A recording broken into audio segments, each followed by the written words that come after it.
Tous les mammifères sur cette planète ont contribué au développement naturel d'un équilibre avec le reste de leur environnement. Mais vous, les humains, vous êtes différents. Bonjour à tous, je suis Clémentine de Butler et vous écoutez Horizon Durable, le podcast de Ports en Part dédié aux entreprises et aux investisseurs engagés qui façonnent une économie plus durable. Notre seul objectif est de partager des histoires inspirantes pour faire avancer les consciences. Je vous souhaite une très belle écoute. Aujourd'hui, je reçois Jim Pasquet, le cofondateur et dirigeant du Pavé. Alors le pavé, c'est quoi ? C'est un matériau d'éco-construction qui est produit à partir de déchets plastiques. Vous apportez donc une solution à deux problèmes environnementaux majeurs. D'abord, l'impact du secteur de la construction et le recyclage des déchets plastiques. Vous êtes une jeune entreprise industrielle, vous détenez un véritable outil de production. Vous avez ouvert une première usine historique basée à Aubervilliers dans le 93 et vous venez récemment d'en ouvrir une seconde en Bourgogne. Et enfin, en plus d'optimiser votre impact environnemental, vous avez un impact social positif au travers de votre politique de recrutement, notamment. On va revenir sur tout ça ensemble dans cet épisode. Et pour commencer, Jim, est-ce que tu peux te présenter en 2 mots ? Merci beaucoup Clémentine pour l'invitation sur ce podcast. Donc moi je m'appelle Jim, j'ai 31 ans et je suis le cofondateur avec Marius Amelot, qui est un ami d'enfance de l'entreprise de Pavé. Bienvenue. Alors dans cet épisode, on va parler de votre innovation, le pavé. Ensuite, j'aimerais qu'on prenne un peu de hauteur. J'ai quelques questions à te poser sur le sujet du recyclage aujourd'hui en France. Quelle est réellement notre capacité à collecter puis recycler les déchets ? Et enfin, j'aimerais qu'on revienne ensemble sur votre aventure entrepreneuriale avec Marius, que vous nous présentiez votre fonctionnement aujourd'hui et en quoi vous êtes une entreprise à impact social. Bonne écoute à tous.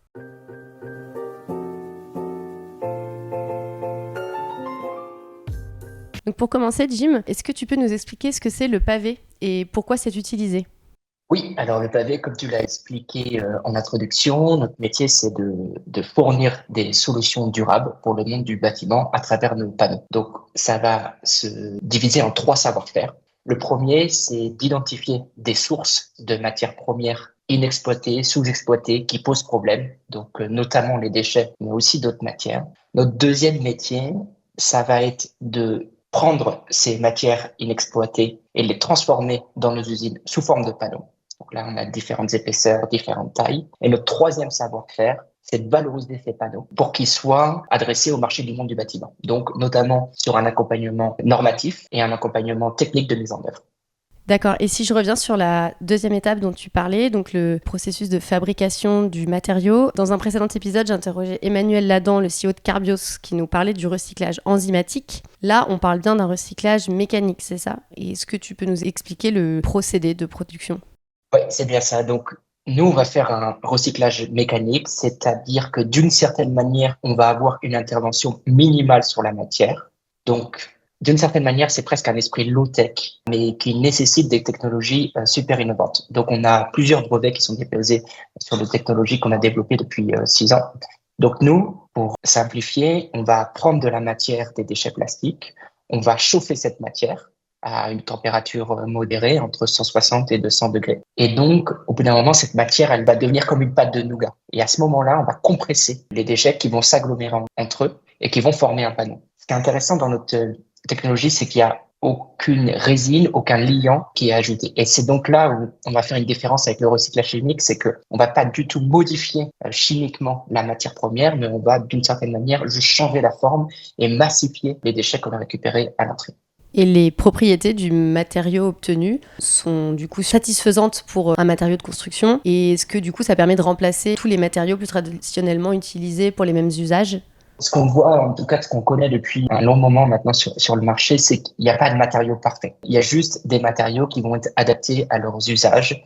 Et donc, tout notre métier, c'est de connaître à la fois les spécificités techniques du déchet, de la source, et les demandes techniques du marché. Et donc, l'idée, ça va être de faire le pont entre ces deux.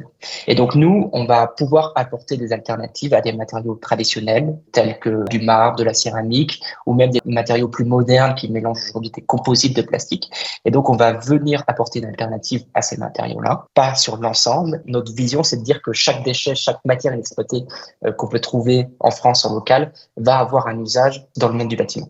Et donc, vous pouvez recycler, utiliser tous les types de plastique ?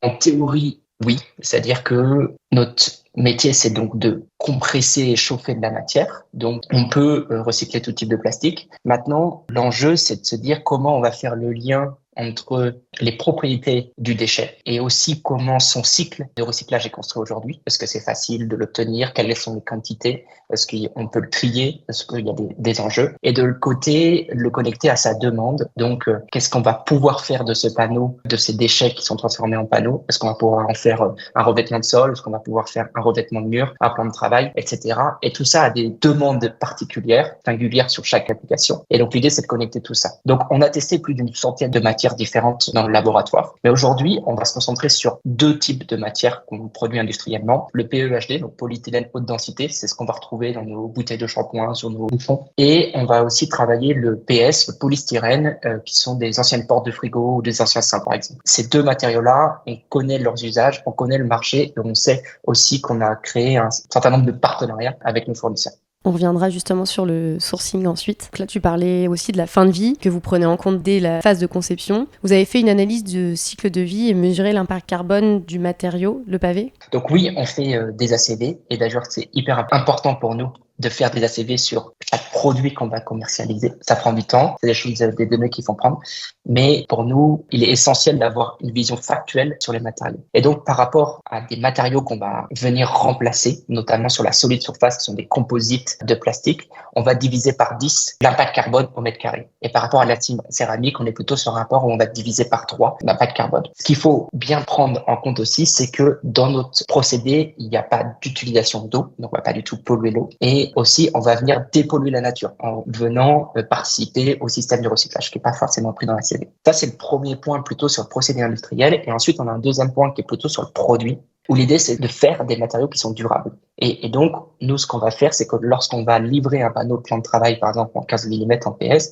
c'est un matériau qui est massif, c'est-à-dire qu'il n'y a pas de sous-couche ou de surcouche. Donc, on est dans une matière qui est totalement homogène. Et donc, ça rend le matériau à la fois recyclable, parce qu'on est 100% sur la même matière, et à la fois réparable. Et donc, on est comme sur un parquet massif qu'on viendrait et reponcer tous les 10 ans pour pouvoir retrouver l'aspect neuf. Ça, c'est une chose qui est possible avec nos matériaux et qui, du coup, vont allonger la durée de vie et qui vont largement augmenter les données de la CV. Donc il y a une réelle réflexion autour de la circularité du matériau. Est-ce que tu peux nous parler un peu plus de vos clients? Qui sont les utilisateurs finaux et avec qui travaillez-vous? Les premières personnes avec lesquelles on travaille, c'est les architectes. L'idée, c'est de sensibiliser les architectes sur l'usage de ces nouveaux matériaux. Pourquoi le PS, il est bien pour le plan de travail et le matériau à partir de PE, il va être bien pour le revêtement de mur. Donc ça va être de sensibiliser. Eux-mêmes ensuite vont les proposer à leurs différents clients. Donc ils peuvent aller du particulier qui va refaire un plan de travail chez lui jusqu'à des gros bâtiments de demande publique comme des stades. Et ensuite, on va avoir ce qu'on appelle des transformateurs. Et les transformateurs, ce sont des artisans, ce sont des industriels qui vont transformer nos panneaux en des produits finis. Et donc là, ça peut être du revêtement de sol, revêtement de mur, du mobilier, de l'ameublement, un certain nombre de choses. Et donc, ce côté très divers et varié sur les applications, ça nous amène à travailler avec différents clients. Donc, on a fait, par exemple, des comptoirs aux Galeries Lafayette. Il y a à peine 6 mois, on a fait un revêtement de mur pour Palais de l'Élysée, dans une salle de sport. On fait une série de mobilier avec Maison du Monde. On a fait des stands événementiels à un stade pour l'Euro 2020 avec Adidas. Et là, on vient de finir de livrer 11 000 sièges de gradins avec Bouygues Construction. Donc voilà. J'aimerais parler du coup en amont du sourcing de la matière première, mais avant ça, je pense qu'il est intéressant de recontextualiser un peu les capacités à recycler en France, recycler le plastique, avant d'aborder du coup le sourcing et les gisements. Donc on sait qu'il y a actuellement des réflexions pour utiliser moins de plastique dans l'industrie, notamment les grands industriels, pour utiliser moins de matériaux pétrosourcés, augmenter la recyclabilité, donc vous, ce que vous faites au travers du pavé. Par exemple, l'habitacle des voitures, les grands équipementiers réfléchissent à toutes ces notions-là de circularité. Pour autant, il existe un usage irréductible du plastique. Un chiffre assez marquant, seulement 14% des emballages plastiques dans le monde sont collectés pour recyclage. Donc ça représenterait, selon la fondation Ellen MacArthur, entre 80 et 120 milliards de dollars de valeur perdue chaque année. Donc vous, comme on l'a dit, vous pouvez recycler tout type de plastique qui provient du coup vous parliez tout à l'heure de gisements de plastique. J'imagine qu'en France, déjà, on a un taux de recyclage qui est supérieur à cette moyenne mondiale. Je pense qu'il y a des pays qui ont pour l'instant un système de recyclage beaucoup moins performant. Pour autant, est-ce que déjà il y a des lacunes identifiées en France dans la collecte des déchets et dans leur recyclage, selon toi, Jim? Et est-ce que c'est le cas pour tous les déchets? Et je pense particulièrement au plastique. C'est une question qui est hyper intéressante. Donc nous, en France, on oscille entre 20 et 30% de taux de recyclage des déchets plastiques, entre 10 et 15% au niveau mondial. Le gros sujet, c'est que ces performances de taux de recyclage, elles évoluent pas beaucoup depuis des dizaines d'années. Pour nous, le sujet majeur en France, c'est pas tant la technique et c'est pas tant la collecte, c'est-à-dire qu'on sait plutôt bien collecter le déchet plastique. Donc on connaît tous évidemment la poubelle jaune, cette poubelle jaune qui est ensuite triée dans les centres de tri qui sont assez performants aujourd'hui. L'enjeu principal, je pense qu'il se situe après, c'est-à-dire que une fois qu'on a collecté, une fois qu'on a trié ces déchets plastiques, qu'est-ce qu'on en fait? Et c'est là où je pense qu'il y a une vraie lacune en France, c'est de créer un appel d'air pour pouvoir acheter cette matière qui a été triée, pour pouvoir acheter cette matière qui a été collectée. Et du coup, c'est plutôt une nécessité de capacité, et cette capacité, pour moi, elle peut provenir de deux choses. La première chose, c'est un soutien via des subventions de la part de l'État. Donc là, il y a pas mal de choses qui sont mises en place, notamment avec, par exemple, France 2030. Et il y a une deuxième chose, c'est la capacité aux entreprises de créer des produits désirables qui vont permettre de créer une demande, de créer de la valeur à partir de déchets plastiques. Et donc, nous, quand on essaye, par exemple, de se dire, on vient prendre des déchets de la poubelle jaune et on arrive à faire créer un revêtement de mur au Palais de l'Élysée, elle est là, notre mission. C'est de se dire, en fait, on a créé du désir, de l'esthétique, quelque chose d'assez beau, technique. Et donc, du coup, ça va augmenter la valeur perçue et réelle du déchet plastique. Et du coup, on va pouvoir soutenir finalement tous ces efforts de collecte et de tri qui ont été faits en amont. Tu parlais de France 2030, qu'est-ce que c'est ? France 2030, c'est un soutien qui a été lancé par le ministère de l'Industrie pour pouvoir réindustrialiser la France.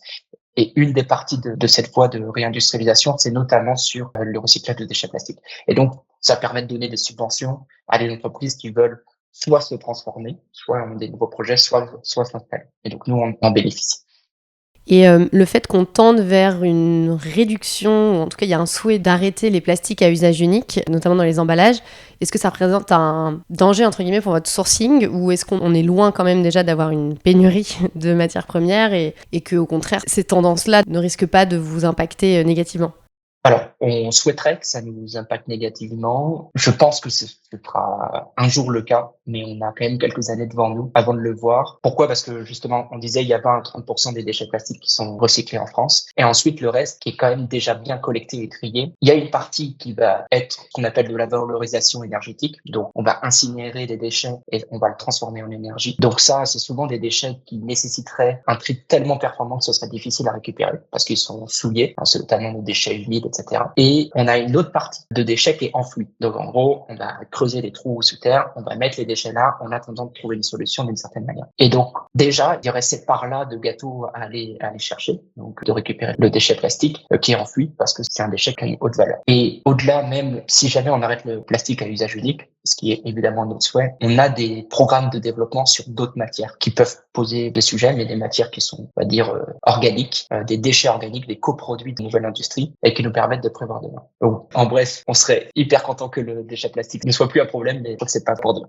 Quand tu parles de gisements de déchets, donc tu fais référence à des décharges, des déchets enfouis. Quels sont ces gisements plus concrètement ? Et deuxième question, du coup, quand vous allez vous sourcer, quel type de contrat vous mettez en place avec la partie prenante, la collectivité par exemple, ou l'entreprise qui gère ces déchets ? Donc, on a deux types de sources de déchets. La première, c'est les déchets post-industriels. Donc, typiquement, un industriel dans son usine qui va faire des produits de la cosmétique, qui va avoir un certain nombre de rebuts ou des chutes, etc. Et donc, on va récupérer ces déchets plastiques-là via des partenaires recycleurs. Et puis, des déchets post-consommation. Donc là, c'est notre poubelle jaune qui a été triée. Et par exemple, sur notre poubelle jaune, nous, on va récupérer une partie des bouchons de plastique et on va les recycler. Donc ça, c'est les deux grandes sources. Tout ça, c'est fait via des partenaires qui recyclent. C'est pas nous qui nous occupons de la collecte et du tri. Aujourd'hui, on fait à peu près 80% de post-consommation, donc déchets post-utilisage, et 20% de déchets industriels. Et je suis désolé parce que j'ai oublié ta deuxième question.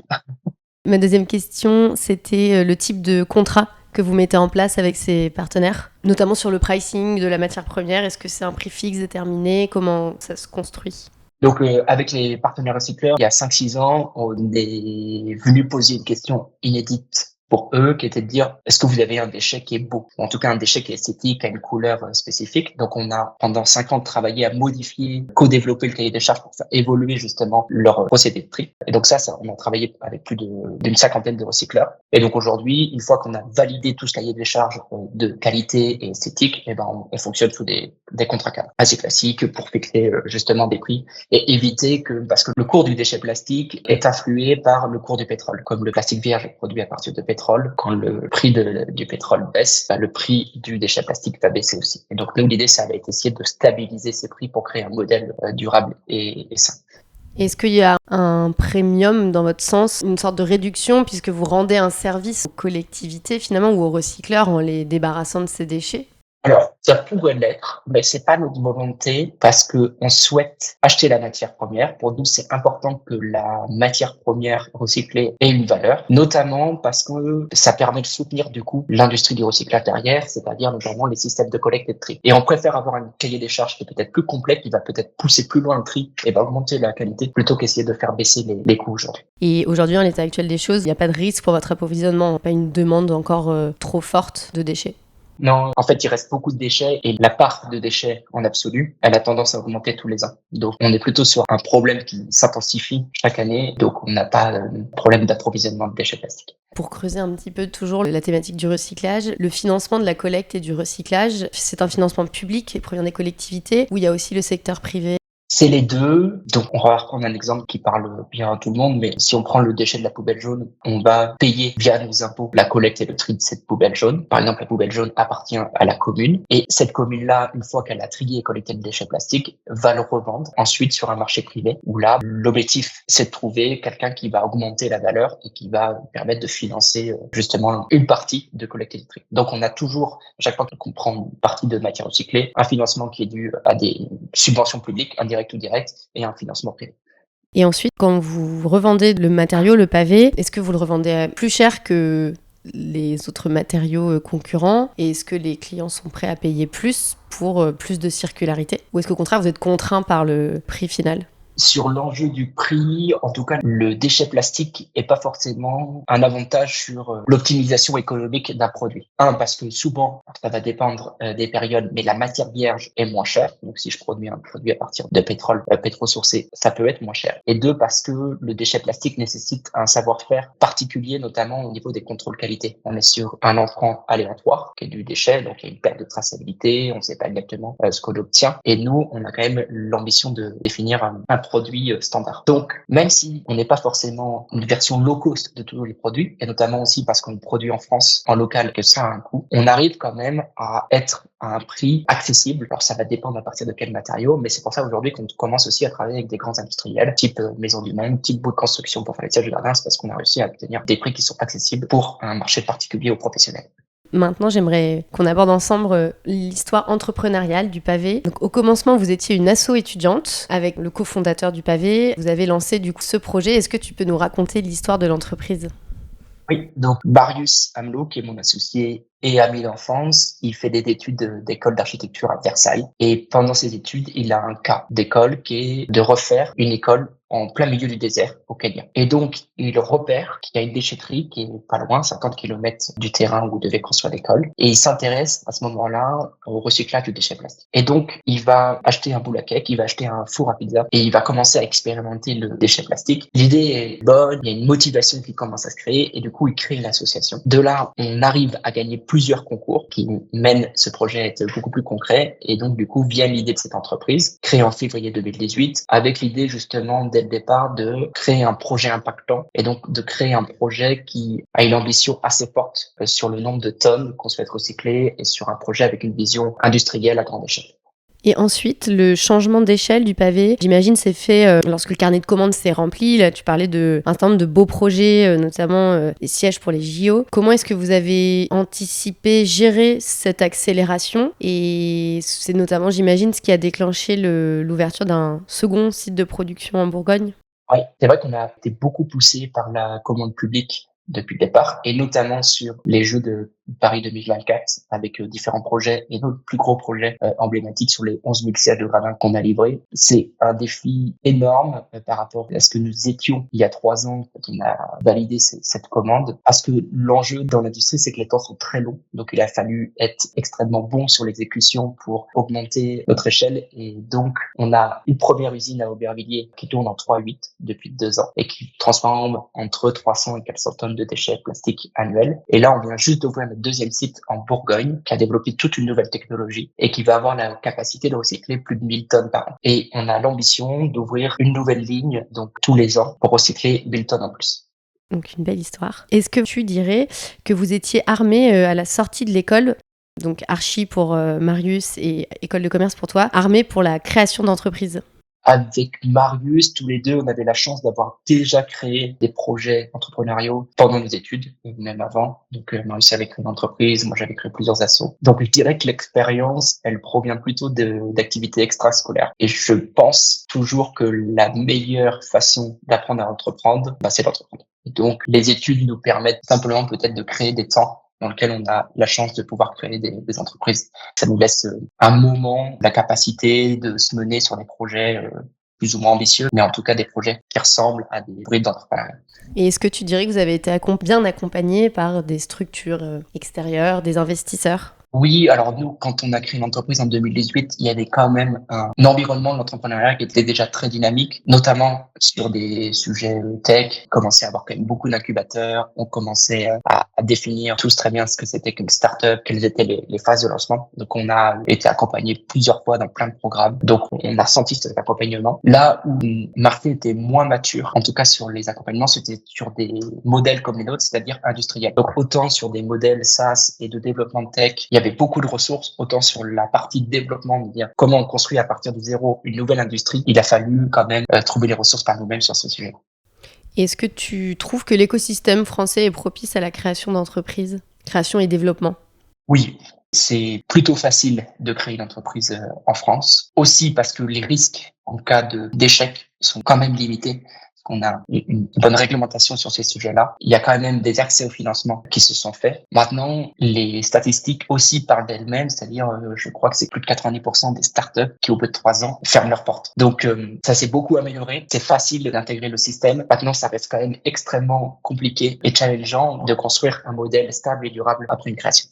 Et maintenant, si on revient au pavé, donc comment est-ce que vous êtes organisé aujourd'hui en termes d'équipe, compétences en interne? Aujourd'hui, on est 35 dans l'entreprise. On a un tiers des métiers qui sont plutôt sur la partie production, donc des opérateurs, des logisticiens, des directeurs de site. On a un autre tiers qui est plutôt sur la partie recherche, et donc recherche de nouvelles matières, développer des nouveaux matériaux, toute la partie normative. Et un autre tiers sur des fonctions support, donc une partie commerciale, marketing et administratif. Donc tu mentionnais aussi un impact social positif, en tout cas une volonté d'un impact social positif. C'est au travers de votre politique de recrutement que cela se matérialise ? Disons que ça se matérialise en effet sur la partie de politique de recrutement et aussi sur notre choix stratégique du local. Donc notre ambition dès le départ, quand on a voulu monter une industrie, c'était de dire ok, comment on va créer une industrie en France, notamment sur le déchet plastique. Déjà parce que ça va permettre de créer des emplois indirects autour de notre activité économique, et parce que aussi l'autre sujet qui est l'industrie, on trouve que c'est un vecteur pour une ascension. En fait, ce que j'aime bien, c'est qu'il y a énormément de profils variés qui travaillent dans un même endroit. Et donc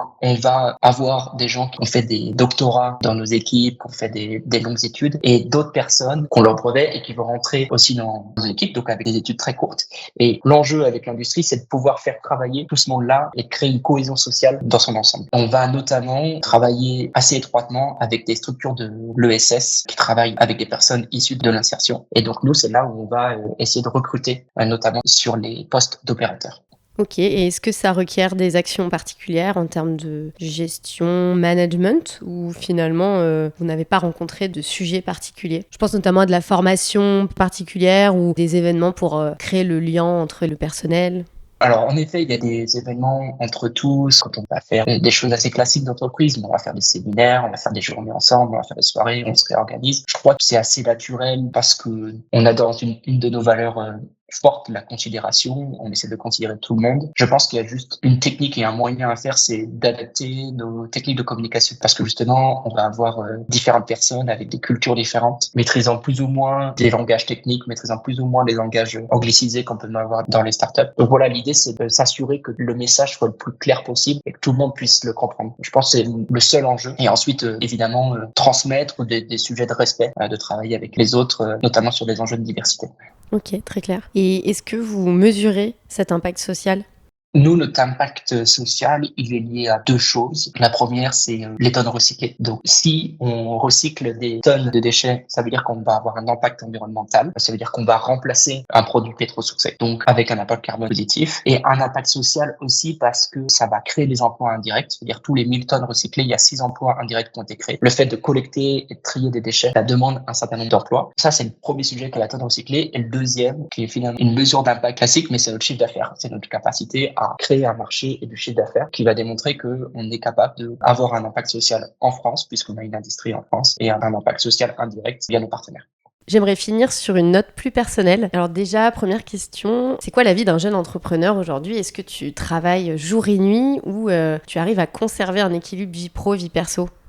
Beaucoup travaillé les 5-6 premières années. On continue à beaucoup travailler sur les sujets. On se rend bien compte aussi que l'entrepreneuriat, c'est des temps longs. Donc, on entend souvent ça, c'est un marathon et que c'est important de respecter un équilibre vie pro, vie perso. Alors, chacun va trouver cette harmonie entre sa vie professionnelle et vie personnelle un peu différent en fonction de ses envies, de ses souhaits. Mais on essaye au maximum d'inscrire une culture justement qui respecte les rythmes de chacun. Et donc, un symbole, c'est qu'on vient de passer à la semaine de 4 jours et demi. Tous les mercredis après-midi ne sont pas travaillés chez nous pour que toutes les personnes puissent avoir du temps pour eux, pour faire d'autres activités en dehors du boulot. Et ça, pour nous, c'est hyper important et ça permet aussi de créer quelque chose de durable et sain. C'est assez inédit. Et ça concerne les employés qui ont des horaires, et autant ces employés-là que des cadres au forfait, par exemple. Ça. Donc, la seule différence, c'est que comme nos usines tournent en 3-8, on va avoir des journées de RTT en compensation. Donc, 2 jours de RTT pour les opérateurs qui sont dans les usines. Mais sinon, peu importe si vous êtes un cadre ou non, le mercredi après-midi, il n'y aura pas de travail. C'est hyper important que tout le monde s'arrête en même temps. Ensuite, j'aimerais un peu connaître ton degré d'optimisme sur ces sujets, donc le sujet environnemental, donc recyclage est lié au climat, à la biodiversité. Comme tu es quand même très jeune par rapport à la plupart des intervenants, tu fais partie de la jeune génération et tu as aussi les mains dans le cambouis puisque tu travailles au quotidien sur cette thématique et sur des solutions concrètes. Est-ce que tu peux nous partager ta vision du sujet et ton degré d'optimisme ? J'essaye de plus en plus. Donc moi, l'écologie, ça fait 10-15 ans maintenant. Autour de mes 15 ans que j'ai commencé à m'intéresser à ces sujets-là. Ce que j'essaie de plus en plus, c'est d'être ni négatif, ni optimiste, enfin ni pessimiste, ni optimiste, et d'essayer d'être le plus réaliste possible. Je crois que c'est juste notre ambition, peut-être de dire, enfin en tout cas mon ambition, c'est de me dire, ok, bon, chaque jour, on va essayer de donner le meilleur de soi-même dans le but d'avoir un impact environnemental et social, sans trop se poser de questions sur l'avenir. Parce que si je m'en pose trop, j'avoue que mon degré d'optimisme, il est peut-être un peu faible. Et puis la deuxième chose, je pense, c'est qu'il faut aussi savoir rester humble, notamment parce que on a quand même du mal, je pense, à comprendre tous les sujets, ceux qui vont arriver dans 20-30 ans. C'est hyper dur de lire l'avenir. Comme moi, je revois il y a une quinzaine d'années avec beaucoup d'optimisme sur les sujets de changement écologique, de changement de comportement. On voit bien que les choses prennent du temps, qu'il faut avoir une certaine patience. Merci beaucoup Jim d'avoir répondu à mes questions aujourd'hui et on suivra attentivement l'évolution du pavé et vos prochaines réussites. Merci beaucoup Clémentine. Nous espérons que cet épisode vous a plu. Si c'est le cas, n'hésitez pas à nous le faire savoir en mettant des étoiles sur votre plateforme de podcast préférée et en le partageant sur les réseaux sociaux. Nous sommes à l'écoute de tous vos retours, encouragements, suggestions d'invités ou autres. Pour cela, vous pouvez nous adresser un mail à l'adresse portsampar@bnpparibas.com. Vous avez aussi la possibilité de vous abonner à certaines de nos publications en nous adressant votre demande par mail à la même adresse. Merci pour votre soutien.